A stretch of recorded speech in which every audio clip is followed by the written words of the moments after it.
Good morning, guys.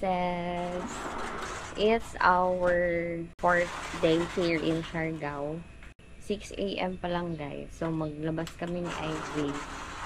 Magbili ng pandesal and kape.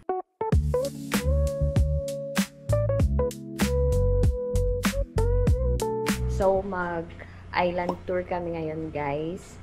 So, ipipick up kami ng tour na nakuha namin mamayang 7 to 7:30 AM. So, umulan na naman kaninang umaga, guys.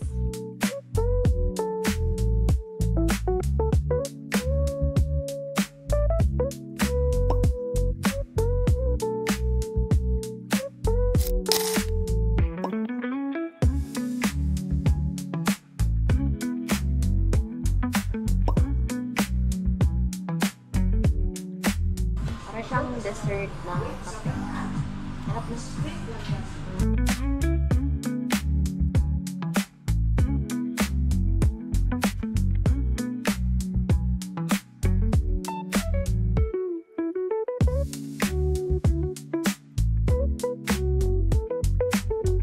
Nandito na kami sa accommodation namin ni Ivy. Tapos na kaming nag-breakfast. So, ngayon guys, ang itinerary namin. Kita niyo yung mga sinampay namin dyan, guys. So, ang itinerary namin today, guys, mag-island tour kami. So, nag-book lang kami ng island tour. Hindi kami nag-DIY. And then, guys, ang bayad namin sa tour namin today ay 2,300 pesos per head. So, ang tour namin ay Corregidor plus Tri-Island. So, nandun na lahat, guys. Ang sabi nila, 7 to 7:30 ang pick-up time. So, ngayon, 7:23 na. Wala pa si Kuya. Nag-wait na lang kami. Nag-take out lang kami ng kape from Whitebeard. Yung plano naming magpandesal, nahulog doon sa 600 pesos sa Whitebeard. So far guys, masarap doon. Sulit yung bayad namin na 600. So, dapat for the rest of the day, magtipid-tipid na talaga kami. Hindi na kayo maggasto. Kasi naggasto na kami ng 600 pesos. Kasama naman din ang lunch doon sa tour namin. Wala na kaming babayaran kasi included na lahat. Mga entrance fee, wala na mga hidden charges. So, i-check nyo guys aming tour. Baka makonsider nyo rin siya for your Siargao trip. Doon pala sa Whitebeard guys, bukas na sila as early as 6 AM. So, kami yung first customer doon. Buti na lang open. Kasi, magpandesal sana kami, pero wala pa si Kuya doon sa harap ng simbahan. So, itry nyo din pala guys yung pandikoko nila dito. Masarap. Lalo na pag mainit. So, ang weather ngayon guys, maulan.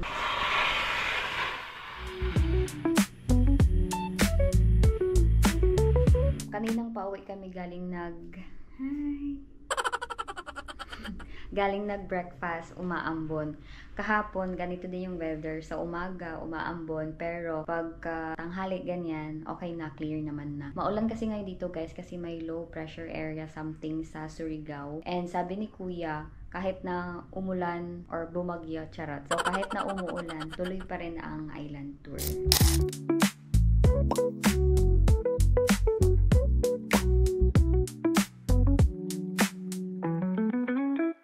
Guys, napunta na kami doon sa boat namin. Ayun si Kuya. Guys, kung makita niyo, jellyfish. So, kasama namin yung dalawa. Then, yung dalawa sa likod. Tapos guys, hindi pa kami nagbayad. Pwede din pala GCash ang ibayad nyo guys. So, hinahintay namin yung number ni Kuya Tour Guide. Hindi pa siya nakapag-provide. 8:30 na guys. Kami daw yung last batch ng island tour.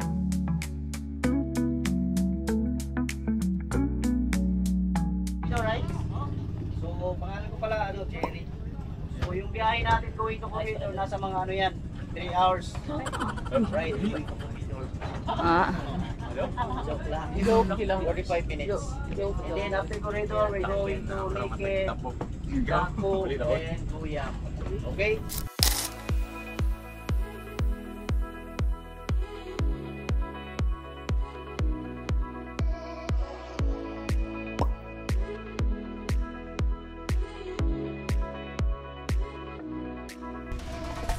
Ito na kami guys sa Corregidor. So may hike daw mga 30 minutes. Hi po kuya. dapat pala guys, may dala kayong water. Sa amin, naiwan yung tubig namin doon sa may tuktok. So, bumili kami doon sa may restaurant dito sa Corregidor.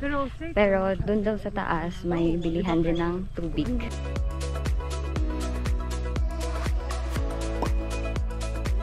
Ang tawag dito guys, green mantle. So, nagtubo lang talaga yun siya dito. Hindi siya sinadyang itanim. Maintain lang. So guys, doon simula doon green siya. So ganito siya guys, oh.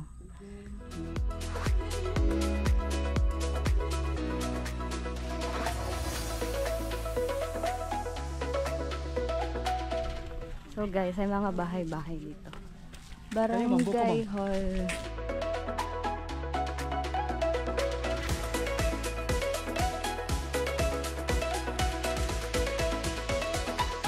Guys, simula pagdating namin ng Siargao, halos lahat ng bata na makita namin nagalaro. So, hindi sila nag-cellphone tulad ng sa atin. Panikanan. Unsa yung meaning sa panikanan niya? Gikan. Ah, sakaan. Kaanan sa Corregidor. So, first akyat guys. Dati, wala daw palang hagdan, pero after nung Odette, pinagawaan nila. Walay limit ang mga tours ngayon ang dawat Andrea. So, ganito yung dadaanan nyo guys. Medyo madulas. So, yun na yung mga kasama namin. If mahilig ka mag-hike, tas mahilig ka din sa dagat, so it's perfect. Ito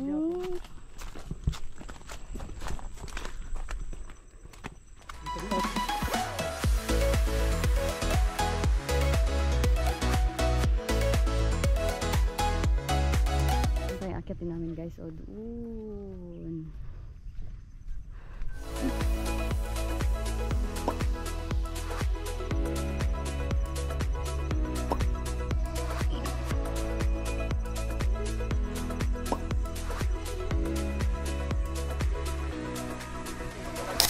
So guys, pwede kayong magpa-drone shot dito. 300 per person. Pero pag couple, 500 pesos. So, dalawang drone shot na yun siya. Kuya.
Guys, tapos na kami doon sa Oo, tapos na kami doon sa Corregidor. So, bali, kami yung last kasi nag-drone pa kami. Papunta na kami ngayon, pabalik na kami ngayon doon sa Bangka. And then, punta naman kami ng ibang island. So, how was the experience? Indot guys. Mabait si Kuya na tour guide. Kuya, local dari mabait sila lahat. Si Kuya Bernard. Burley. Hindi yung tour natin. Burden yun. Basta Burn. Mabait siya kasama guys. If kasama nyo, kung may mga tour guide kayong kasama, mas okay if sabayan nyo sila sa paglakad kasi marami silang sinishare about sa dito sa Corregidor, about sa life nila, ganyan. So, yun guys. Ang ganda guys, oh. So ngayon guys, 12 noon pa ata. Nagamadali kami maglakad kasi baka kami na lang inaantay. Ganito talaga pag joiner. Syempre, kailangan mo din i-consider iba mong kasama. Hindi pwedeng tayo-tayo lang ganon. Meron din palang binibentang mga snacks dito guys along the road. Papunta doon sa taas. So yung mga lokal yung nagbebenta. May saging, may buko juice, and then may mga souvenir din silang binibenta. So pwede din kayong bumili guys.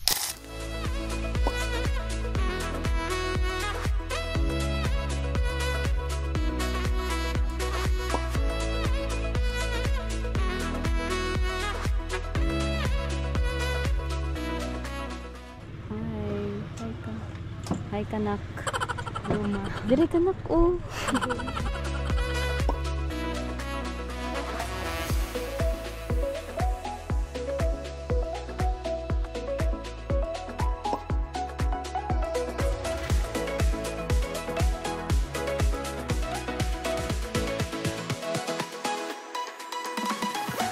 Dito na kami guys sa Dapu Island. So dito na kami magkain ng lunch.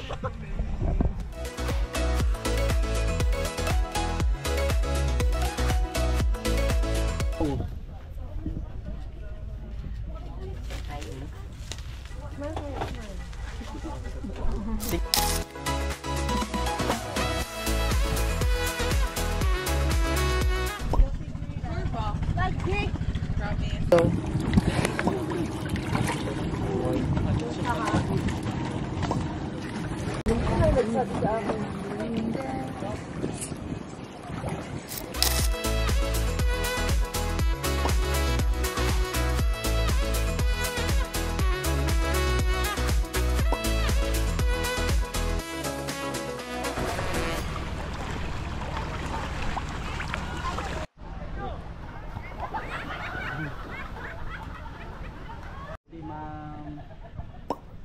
Ready, 1, 2, 3.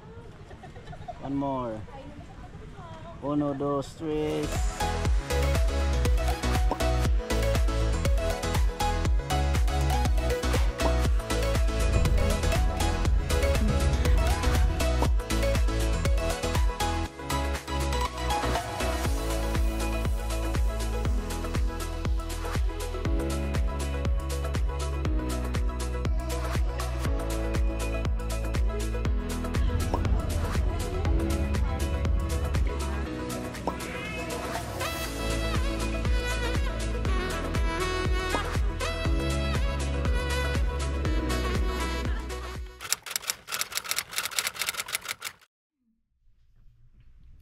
hi guys, good morning. So, it is our 5th day here in Siargao. Kahapon, pagkatapos ng island tour namin, natulog na naman kami. Hindi kami nakalabas, tapos natulog lang kami ng early. So, ngayon, mag-surfing kami. Bale, ang nakontak namin na magtuturo sa amin mag-surf are yung Jack Horse. So, malapit sila doon sa Isla Corgi, and then 500 pesos per head kasama na ang surfboard and ang instructor. So good for 1 hour na yun siya guys.